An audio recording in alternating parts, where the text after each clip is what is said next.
Hi friends, good evening. So இன்றைக்கி நம்ம வந்து ஒரு செம்ம வெரைட்டி ரைஸ் பண்ண போகிறோம். அதுக்கு 1 டீஸ்பூன் அளவுக்கு நெய் சேர்த்துருக்கேன்.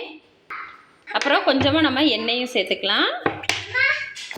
ஸோ எண்ணெய் சூடாயிடுச்சு. இந்த டைமில் நம்ம கடுகு சேர்த்து வெடிக்க விட்டுறலாம். ஸோ கடுகு வெடிச்சிடுச்சு. கருவேப்பிலை சேர்த்துக்கலாம். அடுத்து வெங்காயம், அடுத்து பூண்டு நல்லா இடித்து வச்சுருக்கேன். ஸோ அது சேர்த்துருக்கேன். சேர்த்துட்டு நல்லா கலந்து விடுங்க. கலர் மாறி வரட்டும். பாருங்கள், ஓரளவுக்கு கலர் சேஞ்ச் ஆகிடுச்சு. ஸோ இந்த அளவுக்கு வந்தால் போதும். அடுத்து நம்ம இது கூட ஒரு தக்காளி கட் பண்ணி வச்சுருக்கேன். ஸோ அதையும் சேர்த்துக்கலாம். சேர்த்துட்டு நல்லா கலந்து விடுங்க. தக்காளி வெந்து வரட்டும்.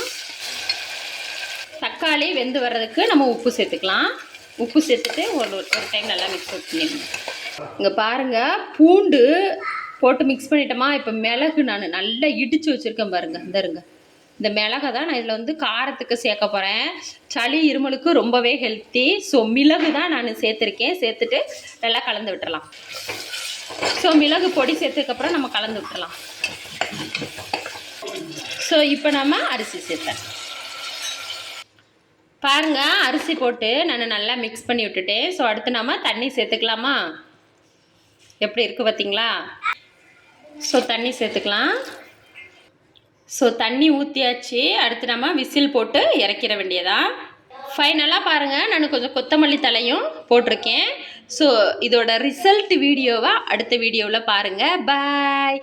சப்ஸ்கிரைப் பண்ணாதவங்களாம் உடனே சப்ஸ்கிரைப் பண்ணிடுங்க. பாய்.